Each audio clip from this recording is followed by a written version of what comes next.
Hello everyone, hope you all are doing well. So जो ये questions देख रहे हो, ये क्वेश्चन सारे ओडिशा फॉरेस्ट सर्विस एग्जामिनेशंस के एग्रीकल्चर ऑप्शनल पेपर के क्वेश्चंस हैं। ओडिशा फॉरेस्ट सर्विस एग्जामिनेशंस के एग्रीकल्चर ऑप्शनल पेपर 1 के क्वेश्चंस हैं, जो कि कल हुई थी। और काफ़ी बच्चे जो उड़ीसा फॉरेस्ट सर्विसेज के बच्चे थे वो मेरे से जुड़े हुए थे, तो उन्होंने मुझे ये क्वेश्चंस भेजा।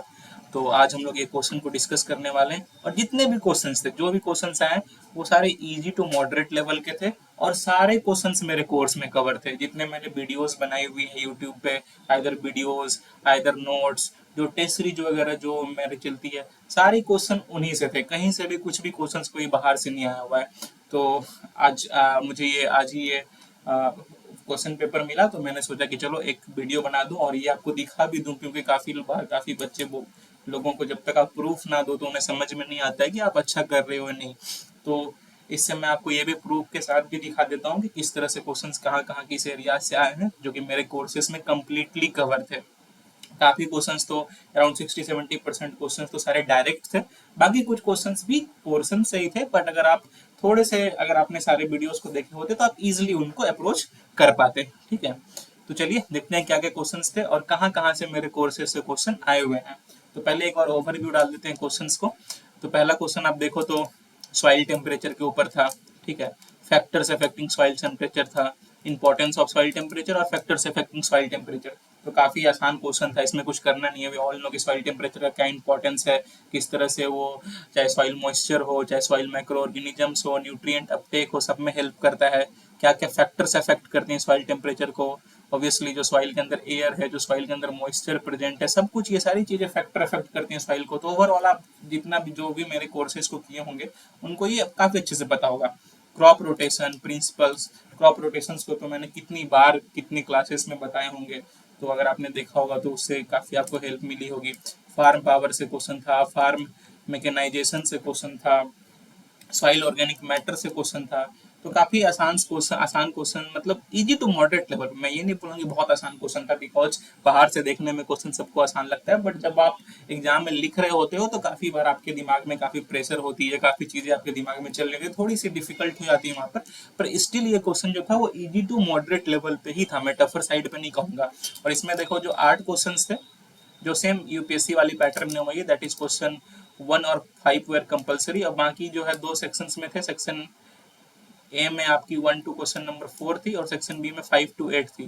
तो दैट इज 1 to 5 कंपलसरी थे, बाकी के क्वेश्चंस में आपको कोई 3 लिखने थे। तो ऑप्शंस भी थे, तो उसके साथ और आसान हो जाती है ये, कि एटलीस्ट आपको जो नहीं पता था, जो 100% पता तो आपको सब होगा, लेकिन जिसमें थोड़ी सी आपको लग रही कि थोड़ी बहुत भी डाउट है कि मैं इसमें ये पोर्शन को जस्टिफाई कर पाऊंगा या नहीं, तो आप उसको छोड़ सकते थे। ठीक है, पर स्टिल अगर आप ये चीज को देखो कि आपके पास ऑप्शंस थे, वेयर की आपको यहाँ पे 8 में 5 क्वेश्चन ही करने थे, तो इससे और भी, इसीलिए मैं बोल रहा हूँ काफी थोड़ी इजियर साइड पे ही थी, बिकॉज की सारे 8 के 8 क्वेश्चन आपको पते होने चाहिए। अगर आपने मेरे को वीडियोस को देखा है, मेरे नोट्स को लिया हुआ है, नोट्स को पढ़ा हुआ है, और अगर आपने मेरे टेस्ट सीरीज वगैरह को लगाया हुआ है, तो काफी बार मैं ये सारे क्वेश्चन पूछता रहता हूँ।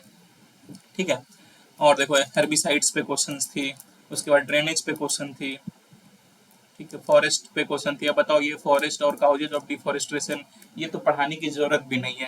हालांकि मैंने ये सारी चीजें फॉरेस्ट्री पूरी मैंने डिटेल में पढ़ाई हुई है, और उसमें मैंने इतनी इजीएस्ट टॉपिक को उतने डिटेल में देखा भी नहीं, क्योंकि अब ये क्वेश्चंस को मैं, आप अगर as a agriculture optional student हो तो काउजेज ऑफ डिफॉरेस्टेशन तो आप कोई भी आसानी से लिख देगा। फार्मिंग सिस्टम पे क्वेश्चन थी, इंटीग्रेटेड फार्मिंग सिस्टम पे क्वेश्चन थी, उसके बाद देखो कार्बन साइकिल पे क्वेश्चन थी। आगे आप चलो तो वीट पे क्वेश्चन थी, package of practices of wheat थी।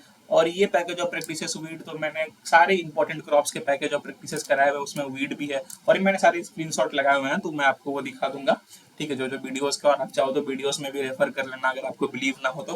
प्रिंसिपल्स ऑफ फार्म मैनेजमेंट, ये भी डायरेक्टली मेरे कोर्स से है, ये तो मैंने पूरी एक वीडियो में ही बताई हुई थी सारे प्रिंसिपल्स को, इकोनॉमिक प्रिंसिपल्स को।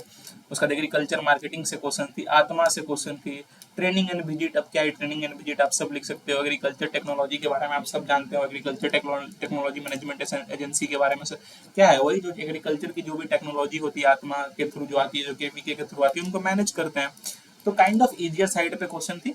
ओके, और ज्यादा मैं वीडियो को ऑन लॉन्ग नहीं करूंगा, क्योंकि मैं बस आपको दिखाना चाह रहा हूँ कि किस तरह से मेरे कोर्सेज से क्वेश्चन आए, और पेपर 2 के लिए भी आप किस तरह से प्रिपरेशन कर सकते हो, अभी भी जो टाइम बची हुई है, क्योंकि आई थिंक 2 या 3 दिन में पेपर 2 है, तो वो 2-3 दिन को आप क्या कर सकते हो, अप्रोच कर सकते हो, तो उससे पेपर 2 भी आपकी आसान हो जाएगी।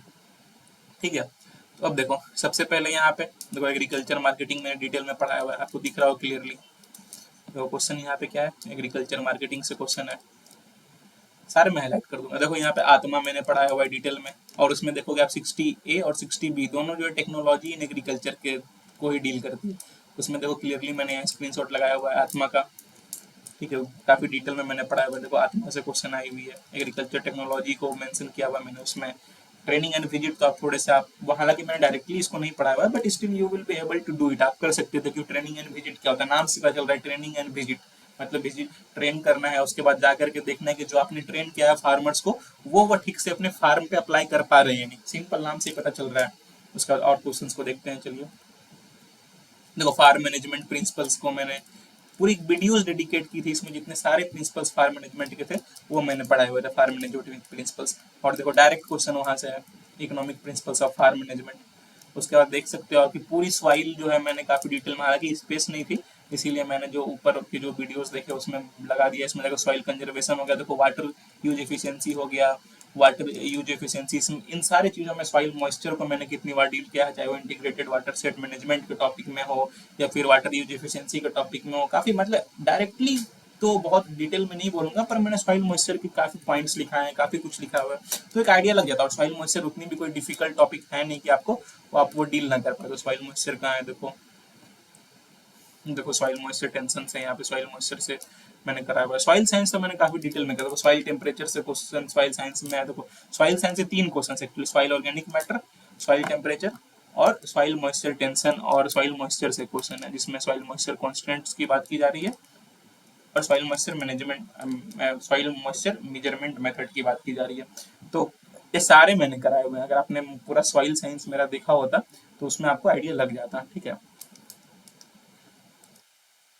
देखो सॉइल साइंस। उसके बाद देखो यहाँ पे देखो mineral and organic constituents of soil. देखो यहाँ डायरेक्टली यहाँ से एक क्वेश्चन है। अगर आप देखो मिन कहाँ थी वो क्वेश्चन, जी देखो यहाँ पे आपको सॉइल ऑर्गेनिक मैटर से डायरेक्टली क्वेश्चन है, जिसमें मैंने वहाँ पे बताया भी था कि soil mineral and organic constituents of soil में डिटेल में ऑर्गेनिक मैटर को पढ़ाया हुआ है। देखो क्या फैक्टर्स इफेक्ट करती है डिकम्पोजिशंस। तो काफी इजियर साइड पे सारे क्वेश्चन थे, तो अगर आपने देखा होगा तो आपको आसानी से सारी चीजें पता होंगी। उसके बाद देखो यहाँ पे आपने पूरी फॉरेस्ट्री मैंने पढ़ाई हुई डिटेल में, पूरी फॉरेस्ट्री ही मैंने डिटेल में पढ़ाई हुई है। अगर आप पूरी फॉरेस्ट्री डिटेल में पढ़ करके भी, जो भी मेरे से बच्चे जुड़े हुए होंगे, अगर आप वो ये क्वेश्चन ना कर पा रहे होंगे कि फॉरेस्ट क्या होता है, डिफॉरेस्टेशन क्या होता है, तो दैट इज तो क्या ही मैं बोलूँ, इसमें कुछ नहीं बोल सकता हूँ। तो पूरी फॉरेस्ट्री के बाद आप तो फॉरेस्ट और डिफॉरेस्टेशन बिना पढ़े भी बता सकते हैं। उसके बाद आपको और दिखाता हूँ क्वेश्चन जो डायरेक्टली है मेरे से। उसका देखो वीट की पैकेज ऑफ प्रैक्टिस साफ साफ में नहीं लिखा हुआ है। सारे सीरियल्स के मैंने कराए थे, सारे वाइल सीड्स के जितने भी इंपॉर्टेंट सीरियल्स हैं, वाइल सीड्स हैं, पल्सेस हैं, सबकी पैकेज ऑफ प्रैक्टिसेस मैंने कवर कराई थी। देखो वीट की मैंने पूरी डिटेल में कराई हुई थी। इसी आप इसी सेक्शन में इसी पेज में देख सकते हैं, varieties, climate, seed rate, seed treatment. और नेक्स्ट अगर आप वीडियो थोड़ा आगे, ये वीडियो डाला हुआ नहीं है मैंने, स्क्रीनशॉट डाला हुआ, पूरी वीडियो देखोगे तो पूरी डिटेल में कराई हुई वीट की पैकेज ऑफ प्रैक्टिसेस। फिर देखो वीट की पैकेज ऑफ प्रैक्टिसेस पूछी गई यहाँ पे, ये भी डायरेक्टली है मैंने। तो ये चारों क्वेश्चंस जो है इस पेज के, ये तो चारों डायरेक्टली ही मेरे वीडियो से हैं, पूरे डायरेक्ट, जिसमें कि 3 क्वेश्चंस तो आपके यहीं कवर हो गए, 5 करने थे आपको, 3 यहीं कवर हो गए। देखो ये चौथा का ये एक डायरेक्टली क्वेश्चन, डायरेक्ट क्वेश्चन है। उसके बाद और मैं और दिखाता हूँ आपको। उसका देखो ये हर्बिसाइड्स वगैरह काफी डिटेल में मैंने पढ़ाई हुई। अगर वीड साइंस को देखो तो आप वीड साइंस के आई थिंक मेरे 5 से 6 वीडियोस हैं, जिसमें मैंने पूरी वीड साइंस को काफी डिटेल में कवर कराई हो, चाहे उसमें हर्बिसाइड्स हो। उसके बाद अगर आप पेस्टिसाइड्स वगैरह भी देखो तो पेस्टिसाइड्स, हर्बिसाइड्स, सबके फॉर्मुलेशंस वगैरह सब मैंने डिटेल में बताया हुआ है। देखो हर्बिसाइड से क्वेश्चन है एक,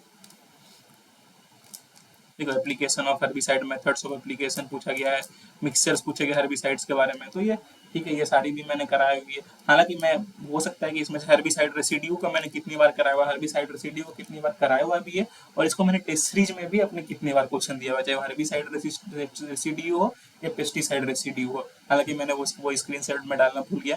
एप्लीकेशंस ऑफ हर्बिसाइड्स भी मैंने, मेथड्स ऑफ एप्लीकेशंस भी कराई हुई, आई थिंक टेस्ट सीरीज में दी हुई है या फिर नोट्स में मेरे है, पर ये मैंने कराई हुई है। ठीक है, तो ये सारी देख सकते हो आप, क्योंकि हड़बड़ी में बनाया हो तो हर एक सब पार्ट्स का वीडियो डालना तो उतना थोड़ा मुश्किल हो जाता है, लेकिन जो बच्चे मेरे से जुड़े हुए हैं उनको अच्छे से पता है कि मैंने ये सारा कुछ कराया हुआ है। और जिन्होंने नोट्स लिया हुआ है, जिन्होंने टेस्ट सीरीज लिया हुआ है और जिन्होंने सारे वीडियोस को देखे हुए हैं उनको अच्छे से पता है कि कहाँ कहाँ से क्वेश्चन आए हुए हैं। ठीक है, बारहवीं साइड्स होगी। उसका देखो यहाँ फार्मिंग सिस्टम को कितने डिटेल में मैंने कराया हुआ है, कॉन्सेप्शन फार्मिंग सिस्टम को, जितने कॉन्सेप्ट है फार्मिंग सिस्टम के उसको डायरेक्टली डिटेल में कराया हुआ है। देखो उससे क्वेश्चन आई हुई है, दिखा देता हूँ आपको। फार्मिंग सिस्टम से देखो, या फार्मिंग सिस्टम से क्वेश्चन, इंटीग्रेटेड फार्मिंग सिस्टम भी मैंने काफी डिटेल में कराया हुआ है, उसकी भी मैं दिखा दूंगा, उसके साथ आई थिंक मैंने डाला भी स्क्रीनशॉट। ठीक है, उसके बाद देखो ये फार्म मैकेनाइजेशन को भी मैंने कराया हुआ है, फार्म पावर फार्म, हालांकि इसको मैंने ये प्रैक्टिस क्वेश्चंस में कराया हुआ था, आई थिंक क्लासेस में भी पढ़ाया हुआ है, पर प्रैक्टिस क्वेश्चंस में मैंने मिल गया तो अब एक ही जगह की स्क्रीनशॉट बार बार लगाना मुझे ठीक लगा नहीं। तो फार्म मैकेनाइजेशन देखो यहाँ मैंने करा, बाकी क्लासेस में I think farm power farm mechanisation सारा मैंने कराया हुआ है वीडियोज में। तो ये देखो उससे भी क्वेश्चन है।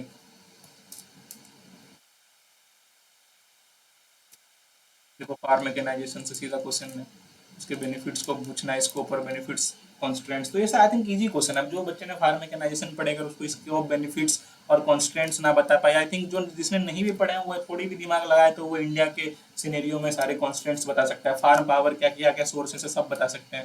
सो आई थिंक इजियर साइड पे क्वेश्चन था, जैसे क्रॉप रोटेशन ही है, तो कितनी बार मैंने क्रॉप रोटेशन पढ़ाई होगी। अब हालांकि अब कितनी बार क्रॉप रोटेशन का जिक्र हुआ होगा पूरे एग्रीकल्चर ऑप्शन पेपर में, चाहे वो आंसर राइटिंग प्रैक्टिस हो, चाहे वो वीडियोस हो, चाहे टेस्ट सीरीज हो, सब में मैंने उसको कहीं ना कहीं कितनी बार जिक्र हुआ होगा क्रॉप रोटेशन। एक इतनी इजी टॉपिक है अगर आप एग्रीकल्चर ऑप्शनल सीरियस स्टूडेंट हो तो। उसका देखो फिर से यहाँ पे इंटीग्रेटेड फार्मिंग सिस्टम देखो मैंने कराया हुआ है। देखो इंटीग्रेटेड फार्मिंग सिस्टम से भी क्वेश्चन मैं दिखा देता हूँ आपको। ये देखो इंटीग्रेटेड फार्मिंग सिस्टम से क्वेश्चन आए हुए हैं, पूरी डिटेल वीडियो भी है उसकी, और आंसर राइटिंग प्रैक्टिस में भी मैंने इंटीग्रेटेड फार्मिंग सिस्टम कराया हुआ है। ठीक है, और देखो ड्रेनेज से, हालांकि मैंने टाइप्स ऑफ ड्रेनेज का डिटेल में आई डोंट थिंक कि वीडियोस में बताया या नहीं बताया, पर ओवरऑल मैंने ड्रेनेज पढ़ाया हुआ था, एक आइडिया आपको था। ठीक है, तो मैं ये भी नहीं बोल रहा हूँ कि मैंने 100% एकदम पूरी अच्छी से, पर जिस बच्चे ने मेरे से वीडियोस वगैरह मेरे देखे हैं उसको एक आइडिया था कि वो कैसे क्वेश्चंस को अप्रोच कर सकते हैं। ओके, और डिफाइन करना था ड्रेनेज को और उसके टाइप्स बताने थे, तो ओवरऑल मैंने काफी बारी सारी चीजें डिस्कस की हुई है। हालांकि सबको मैं ये नहीं बोल रहा हूँ कि डायरेक्टली मेरे से, बट आप क्लियरली देख सकते हो कि काफी क्वेश्चंस डायरेक्टली, अगर आप डायरेक्टली देखो इधर की तो तीनों डायरेक्टली हैं, ये तीनों डायरेक्ट, ये तीन और ये डायरेक्टली है, इसमें तो कोई ये है ही नहीं, मैंने क्लियरली लगा रखा है, जो बच्चे पढ़ते हैं वो क्लियरली जानते हैं। उसका इसमें देखो तो आप फॉरेस्ट और डिफॉरेस्टेशन आप इजिली कर सकते थे। फार्मिंग सिस्टम ये भी देखो डायरेक्ट है, फार्मिंग सिस्टम और इंटीग्रेटेड फार्मिंग सिस्टम दोनों डायरेक्ट है। उसके बाद कार्बन साइकिल से एक क्वेश्चन थी, आई थिंक मैंने कार्बन साइकिल कराया हुआ है, वो मैं स्क्रीनशॉट डालने इसमें भूल गया हूँ, पर कार्बन साइकिल मैंने सारे साइकिल्स को कराया हुआ है। कार्बन साइकिल होगी, उसके बाद आपकी फिर फॉस्फोरस साइकिल हो गई, वाटर साइकिल हो गई, जितने भी गैसियस साइकिल हैं, जितने भी गैसियस साइकिल हैं और जितने भी नॉन गैसियस साइकिल है मैंने सब कराया हुआ है। ठीक है, तो अगर आप वीडियोस देखते हो तो आपको एक आइडिया होगी। ठीक है, उसके बाद यहाँ देखो, अगर आप नेक्स्ट पेज में देखो तो यहाँ पे ड्रेनेज, हालांकि डायरेक्टली मेरे से नहीं है, पर आप चाहते हो तो इस क्वेश्चन को स्किप भी कर सकते थे, पर ड्रेनेज की हमने बात काफी बार की है, हर्बिसाइड्स वगैरह तो काफी बार हमने डिस्कस किया हुआ है, इसमें क्या ही बोलूँ। Soil moisture tension, soil moisture को भी काफी डिटेल में मैंने पढ़ा हुआ, अगर आप वहां से देखो तो आइडिया लग जाएगा। अब सॉइल टेम्परेचर, इसके फैक्टर्स अफेक्टिंग, तो दीज आर इजी क्वेश्चन है। क्रॉप रोटेशंस को मैं क्या ही बताऊं, ये तो काफी इतनी आसान है, आई थिंक काफी बार मैंने डिस्कस किया हुआ है, इसकी भी मैंने स्क्रीनशॉट डालना मैं भूल गया हूँ, पर इसको भी मैंने काफी बार कराया हुआ है। तो आप क्लियरली देख सकते हो कि जितने क्वेश्चन आप सब अप्रोच कर सकते हो। तो और पेपर 2 भी जब आएगा, जो भी अगर स्टूडेंट जो भी ऑफिस वाले हैं वो प्लीज मुझे शेयर कर दें पेपर 2 भी, जैसे पेपर 1 को आपने किया, तो उसको भी मैं डिस्कस कर दूंगा। उसमें भी मैं बोल रहा हूँ 100% क्वेश्चन जितने मैंने टॉपिक्स पढ़ाए हुए हैं, 60-70% डायरेक्ट रहेंगे, 10-20% थोड़े इनडायरेक्ट रहेंगे, लेकिन उसी टॉपिक से रहेंगे जो कि मैंने पढ़ाया हुआ है। ऐसा नहीं कि कोई नया आ जाएगा जिसके बारे में आपने कभी सुना हुआ भी नहीं, वैसा कुछ नहीं है। इस पेपर में भी देख सकते हो आप, 60-70% तो डायरेक्ट है, जो मैंने पढ़ाया है वही आया हुआ है, 20-30% भी।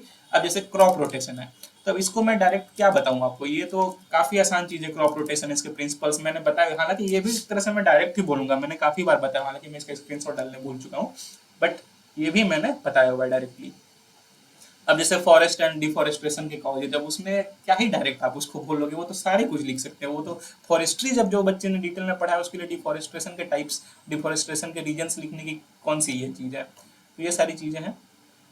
तो ये वीडियो थी जो मैंने आपको बनानी सही समझी कि किस तरह से सारे क्वेश्चंस मेरे ही वीडियोस से डायरेक्टली आए हुए हैं। अगर जिस बच्चे ने वीडियोस किसी भी एग्जाम के लिए, अगर वो एग्रीकल्चर ऑप्शनल से है, पिछले साल के मैंने एग्रीकल्चर ऑप्शनल के यूपीएससी के पेपर के भी वीडियो बनाए थे जिसमें कि 70-80% मेरे वीडियोस और नोट्स डायरेक्टली थे। जिस बच्चे ने भी videos, notes plus test series भी प्रैक्टिस के लिए, क्योंकि देखो आप कितना भी पढ़ लो, जब तक आप आंसर राइटिंग प्रैक्टिस खुद से न करोगे तो आपको एग्जाम में पता है कि डिफॉरेस्टेशन क्या होता है, पर आप आंसर्स लिख नहीं पाओगे, क्योंकि टाइम मैनेजमेंट, किस तरह से आंसर्स को स्ट्रक्चर करना है, अप्रोच करना है, वो इंपॉर्टेंट होता है एग्जाम से मार्क्स लेने के लिए। ठीक है, तो जिस बच्चे ने ये तीनों चीज किए होंगे उसको कोई भी प्रॉब्लम नहीं हुई होगी कहीं पर, वो आसानी से सारे क्वेश्चंस को कर पाया होगा। ठीक है, कभी कभी होता है कि कोई कोई ऐसे क्वेश्चंस होते हैं जिसके बारे में नहीं आता हो आपको, पर स्टिल आपने अगर टेस्ट सीरीज वगैरह दिया हुआ हो तो आपको एक आइडिया रहता है किस तरह से आंसर्स, कभी कभी आपके पास 2 ही 3 पॉइंट उस चीज के बारे में पता है, फिर भी आप उसको किस तरह से मैन्युफैक्चर कर सकते हो, एक 40 मार्क्स का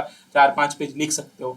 तो ये सारी चीज जो आप सीरीज टेस्ट के, जब तक आप आंसर राइटिंग प्रैक्टिस नहीं करोगे, नहीं सीखोगे, नोट्स ऑब्वियसली रिवीजन के लिए काफी इंपॉर्टेंट, और वीडियोस तो कोर है, बिना वीडियोस के तो आप कुछ कर ही नहीं पाओगे।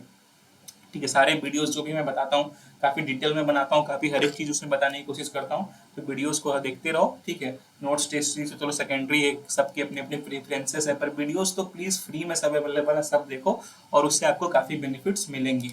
और पेपर 2 की भी मैं वीडियो बना दूंगा जब वो आएगा, पर अभी के लिए फिलहाल के लिए पेपर 2 में मैं यही बोलूंगा, जो स्टूडेंट्स मेरे से जुड़े हुए हैं उनको, हालांकि मैंने पर्सनली भी काफी वीडियोस में बोला हुआ है, पर अभी मैं बता देता हूँ कि जो लोग मेरे से उड़ीसा फॉरेस्ट सर्विस के स्टूडेंट जुड़े हुए हैं, पेपर 2 के लिए आप बस अभी से नोट्स जो भी रिवाइज करते रहो, और नोट्स में जितने भी इंपॉर्टेंट टॉपिक्स हैं, जैसे चाहे अब स्टेबिलिटी हो गई, उसके बाद सेल बायोलॉजी हो गई, उसके बाद आपकी जितने भी जितने भी म्यूटेशन हो गया, या फिर ब्रीडिंग के जितने इंपॉर्टेंट टॉपिक्स हैं, ये सबको अच्छे से कर लो, हॉर्टिकल्चर वगैरह को अच्छे से कर लो, सबको अच्छे से रिवाइज करते रहो। देखो 300-400 पेजेस हैं, अगर आप डेली 100-100 150-150 पेज भी रिवाइज करो तो आपके 2 से 3 दिन में अच्छे से रिवीजन हो जाएंगे, और उससे आप ओवरऑल रिवाइज करने से क्या होता है ना, अगर जैसे आपने मान के चलो कोई भी एक ग्लोबल वार्मिंग है, ग्लोबल वार्मिंग बाई चांस आपने पढ़ लिया है अच्छे से, ठीक है, तो अगर आप एग्जामिनर ऐसे ग्लोबल वार्मिंग के एडवांटेजेस डिसएडवांटेजेस कुछ भी घुमाने की कोशिश करेगा तो आपके पास कंटेंट रहेगा कि आप मैन्युफैक्चर कर सकते हो अच्छे आंसर्स। तो इसलिए प्लीज सारे नोट्स को रिवाइज करते रहो, वो आपके लिए काफी इंपॉर्टेंट होगा। और ऐसे ही जितने भी एग्रीकल्चर ऑप्शनल के एग्जाम्स है, जो भी बच्चे दे रहे हैं, चाहे वो यूपीएससी के लिए दे रहे हो, चाहे स्टेट सर्विसेज के लिए दे रहे हो, किसी भी चीज के लिए दे रहे हो जिसमें agriculture optional as a paper है और जिसकी सिलेबस यूपीएससी से सिमिलर है, मैं गारंटी देता हूँ आप मेरे वीडियोस को देखो, आप कोई भी एग्जाम में अच्छा ही परफॉर्म करोगे, बिकॉज की काफी अच्छे से मैंने सारा एग्रीकल्चर ऑप्शनल को क्रिस्पली और काफी अच्छे से कवर किया हुआ है। सो यही कहना था। So that is all for today. Please do like, please do share, और प्लीज डू सब्सक्राइब। काफी मेहनत लगती है, ठीक है, रेगुलरली आप सबके लिए इतना मेहनत करना, ठीक है, अगर आप उसमें लाइक करते हो, शेयर करते हो, सब्सक्राइब करते हो तो काफी मोटिवेशन मिलता है हमें कि हम और भी ऐसे वीडियोस रेगुलरली आप सबके लिए बना पाए। So that is all for today. Have a nice day. Thank you.